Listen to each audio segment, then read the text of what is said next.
26 millions de dollars, voici le revenu annuel net estimé du créateur de One Piece, Eiichiro Oda.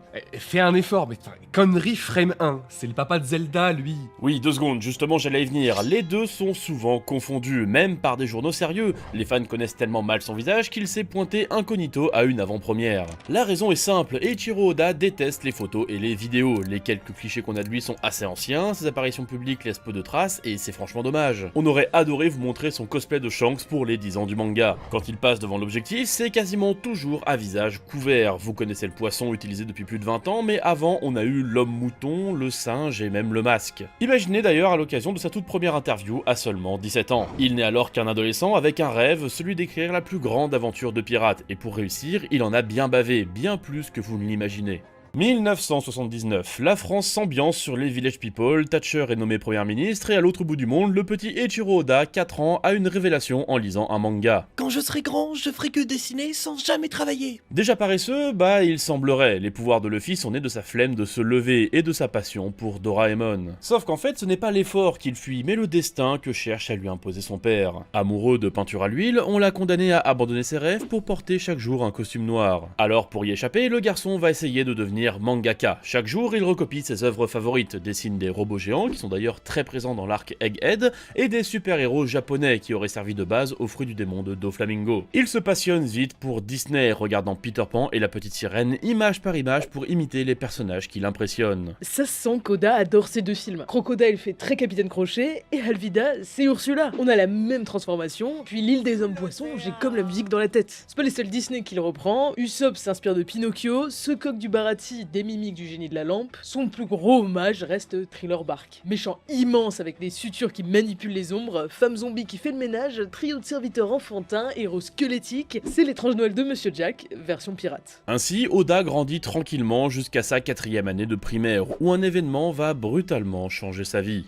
Quand il était enfant, il avait 2 raisons de lire le Jump. 2 séries cultissimes au Japon, bien que méconnues chez nous, dont il est toujours très fan. Koshikame, qui a eu son caméo dans One Piece à l'occasion de ses 30 ans de publication, et Muscleman. Oda a même participé à un concours de création de personnages pour ce manga en 98. Par une chaude journée de juin 84, il va se poser comme à son habitude. Tout bascule lorsqu'il tombe sur le 2e chapitre d'un tout nouveau manga qui va le marquer au fer rouge, Dragon Ball. C'est encore mieux que les trucs Disney. Et il est sous le charme.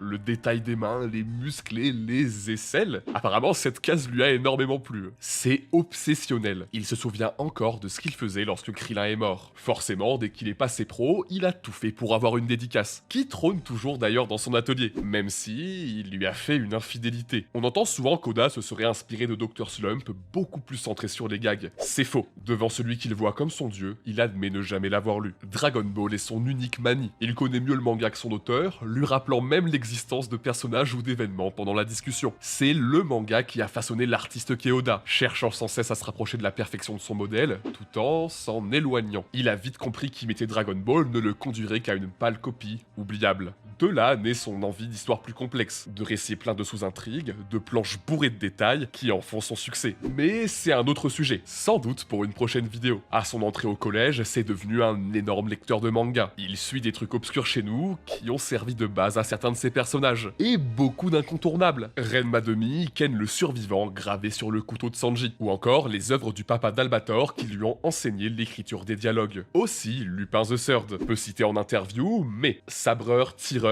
oui, Sanji a failli avoir des flingues, et voleuse. Plus ce gros clin d'œil dans cette scène, on sent l'inspiration.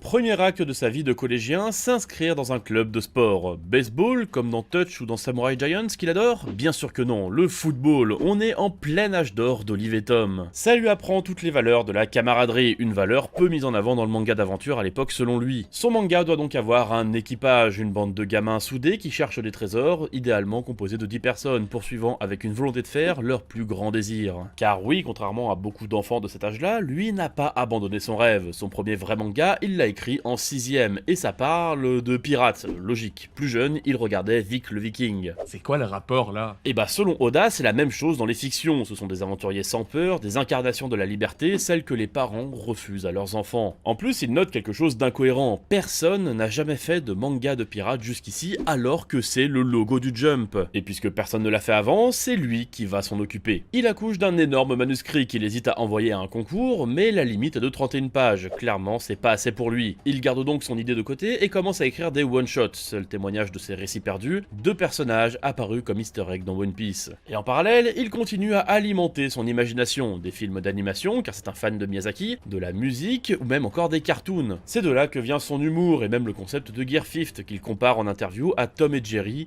et pour l'anecdote, il préfère Jerry. Il faut parler du cinéma aussi. Regarde son atelier, plein de figurines, un Terminator géant, ses rêves sont plutôt pointus, ce bâtiment vient d'un film, Sanji vient de Reservoir Dogs. Il ne se contente pas de films occidentaux, le style de combat de Luffy s'inspire de Bruce Lee. Le combat est plus intéressant si on fait l'andouille. Tout ça sans parler de centaines de refs au cinéma japonais, notamment aux acteurs dont il reprend le visage pour ses marines. Les amiraux, c'est connu, mais aussi de plus secondaires apparus au détour d'une case, voire parfois pour une blague. Musiciens, acteurs, sportifs, politiques, ça fait beaucoup de célébrités qu'on peut retrouver dans One Piece. On y trouve même des catcheurs, comme ce duo de chasseurs de primes, Spandam ou même Barbe Blanche. C'est littéralement Hulk Hogan dans One Piece. Ouais alors non, en fait c'est pas vraiment lui, c'est une théorie qui revient beaucoup sur le net, mais selon Eiichiro Oda, le vrai modèle c'est un barman qu'il connaissait bien. C'est juste que la connexion entre un des meilleurs catcheurs de son époque et l'homme le plus fort du monde est quand même assez séduisante. Mais ça lui arrive de piocher dans ses expériences personnelles. Il a par exemple travaillé à temps partiel au Bharati. Aujourd'hui tu peux y manger en admirant le dessin original de Sanji qui est dédicacé. Quant au design, il vient lui d'un restaurant vietnamien.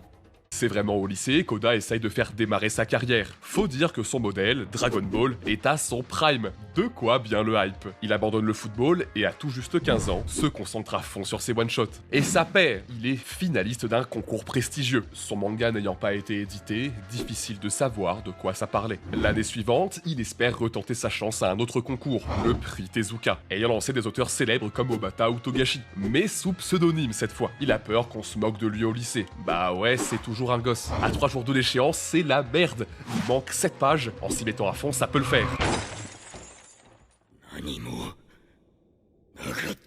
Le visage en sang, Oda se retrouve dans une ambulance. Une première journée à l'hôpital, puis une seconde. Quand on l'autorise enfin à sortir, il ne lui reste même pas 24 heures. Il décide à vitesse éclair, donne tout pour son rêve. En faisant un faux mouvement, il s'éclate même le nez sur son bureau. Ça fait super mal, mais ça va attendre. Il finit, envoie sa nouvelle et file chez le médecin, nez cassé. Même moi, j'ai pas autant la poisse. Le stress monte. Face à lui, 480 candidats venant de tout le Japon. Le résultat arrive quelques jours après son 17e anniversaire. Il l'ouvre. Deuxième place, donc c'est gagné. Heureusement que les 3 premiers sont retenus pour ce concours. Ça lui rapporte aux alentours de 3500 €, partagés avec ses parents, et la publication de Wanted. Inspiré d'un film de cow-boy, on y suit un garçon injustement accusé de meurtre qui va devoir devenir une légende de la gâchette pour survivre. On reconnaît la patte d'Oda, des fights épiques et de l'humour gaguesque. Contacté par un journal, il donne sa première interview. On l'y décrit comme excentrique, libre penseur, préparant une carrière d'urbaniste. On est alors en 93, et son rêve va bientôt tourner au cauchemar à cause de Dragon Ball.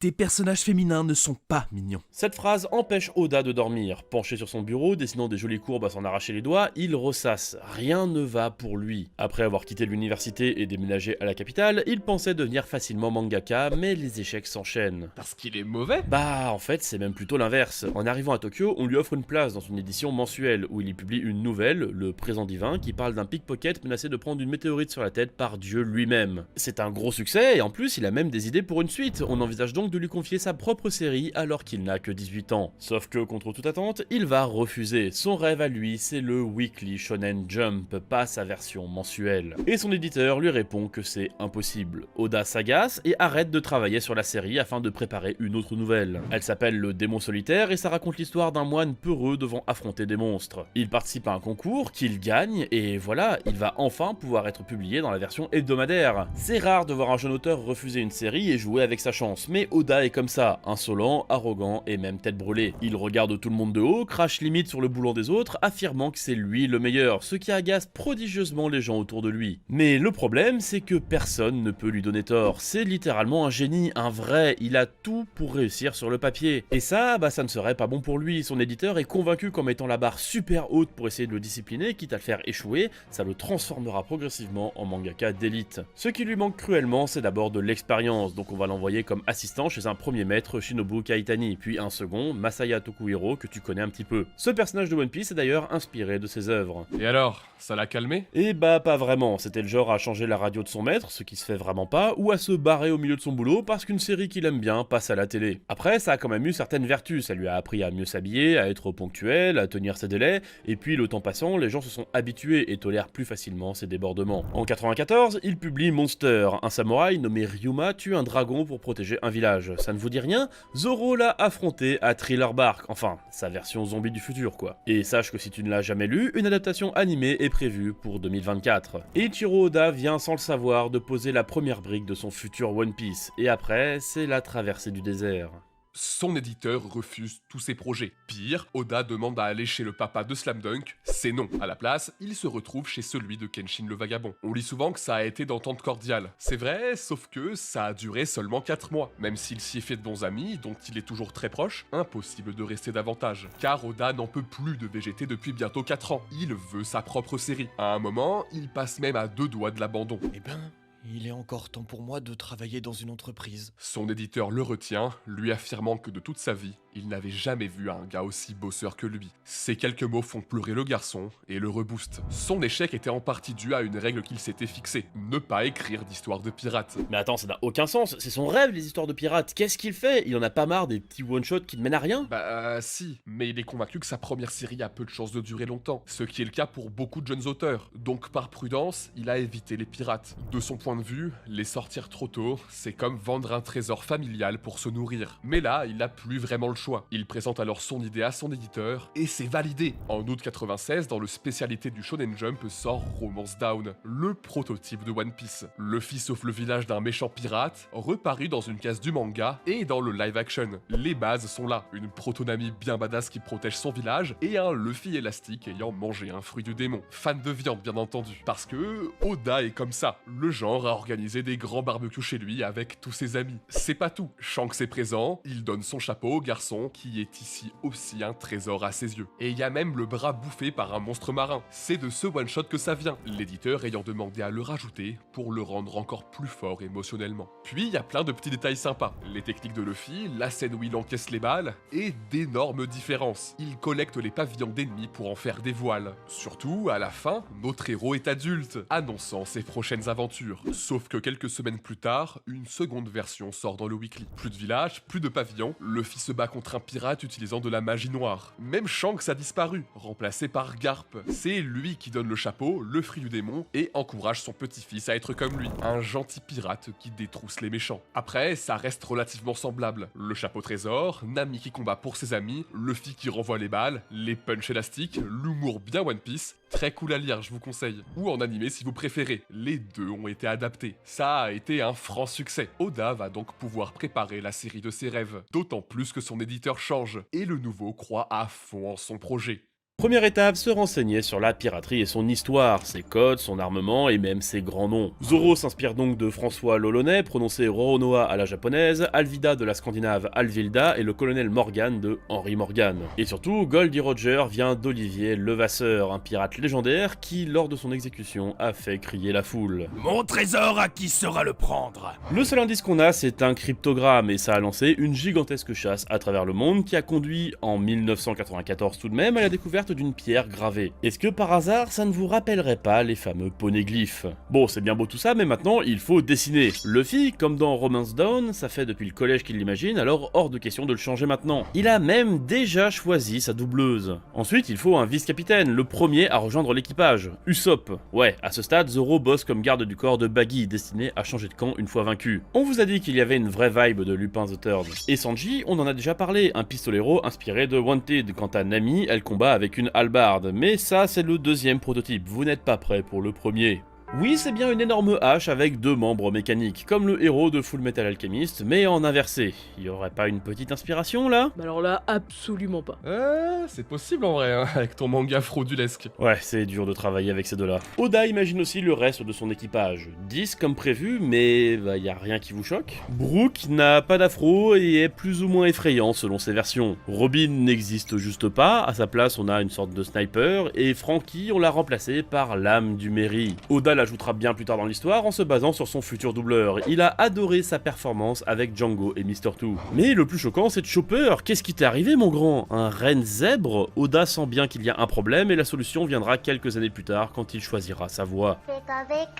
Oui, c'est celle qui double Pikachu, rien que ça. Ainsi, il va redessiner une mascotte avec un design beaucoup plus mignon, bref, le Chopper qu'on connaît. Quant à Jinbei, c'était un pur méchant, bien plus menaçant visuellement, il devait tirer les ficelles dans l'ombre d'Arlong, envoyant ses sbires contre Luffy dès le chapitre 3. Parmi eux, on devait trouver une femme poulpe avec 6 sabres, nommée d'après une pirate célèbre, Mary Reed, le prototype de ce personnage. Petit à petit, à force de retravailler ses designs, de changer ses méchants, parce que Morgan avec une crotte sur la tête c'était pas vraiment possible, il sort un premier chapitre repris de Romance Down, où Luffy sauve un village. One shot qui convainc son éditeur, mais pas ses supérieurs au Jump. Retour au travail pour récolter 3 refus d'affilée, et pourtant l'histoire a changé, centrée sur la backstory de Luffy. Mais ça ne prend pas, son éditeur est à bout de nerfs, au point d'en rêver la nuit et de se voir bastonner ses chefs, jusqu'à avoir une idée de génie, leur tendre un piège. Il les invite au restaurant, puis dans un bar, avec beaucoup d'alcool, pour les assommer littéralement en leur parlant en boucle de One Piece. Le resto commençait à 21h et les gens sont rentrés à 7h du matin. Ça a duré plus de 10 heures et à la sortie, 2 de ses supérieurs donnent leur accord, mais le dernier bloque. Et ce n'est pas n'importe qui, c'est l'éditeur qui a fait émerger Dragon Ball, autant vous dire que sa voix porte beaucoup plus que celle de ses 2 petits camarades. Et lui, il est convaincu que ce manga ne marchera jamais. Alors Oda va le voir, le regarde les yeux dans les yeux. Si One Piece est populaire, tu devras admettre ta défaite. Oui, il lui a vraiment sorti ça. Sa vie, c'est vraiment un shonen. Il s'est fait virer du Jump? Eh bien non, le défi semble avoir été relevé car le premier chapitre a été validé. La pression sur les épaules d'Oda est alors énorme, d'autant plus que le Jump n'est pas au top en ce moment. Après tout, Dragon Ball et Slam Dunk viennent de se terminer sans vrai successeur. Lorsque le chapitre 1 de One Piece sort, la couverture avec Luffy se retrouve dans un journal qui commence avec une chute des ventes. Autant vous dire que ça commence très mal pour lui. Mais ça finira par marcher, très vite au sommet des sondages de popularité, quand le premier tome sortira, Oda et ses éditeurs seront hyper enthousiastes, allant jusqu'à se cacher dans une librairie pour voir qui allait l'acheter. En voyant un jeune garçon imiter le Gomu Gomu no Pistol, les deux sont super émus. À la fête de fin d'année du Jump, Eiichiro Oda jubile, c'est sa victoire personnelle, il s'avance vers l'éditeur de Dragon Ball et lui lance un regard de défi, le rookie contre la légende.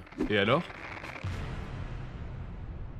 C'est littéralement improbable que ce gamin à l'ego surdimensionné ait réussi à devenir l'un des plus grands mangaka de tous les temps. Et ça commence juste, hein. On doit encore parler de Vivi qui vend des nouilles, de sa rivalité avec le plus grand pervers de l'histoire, ou de sa girafe géante. Attends, quoi? Ah, et il s'est marié avec Nami aussi. Attends, comment ça une girafe géante? Prochain épisode sur Manga Trash, les secrets historiques de One Piece. Pandaman est-il le vrai méchant? Le roi des titans? Ce sera moi.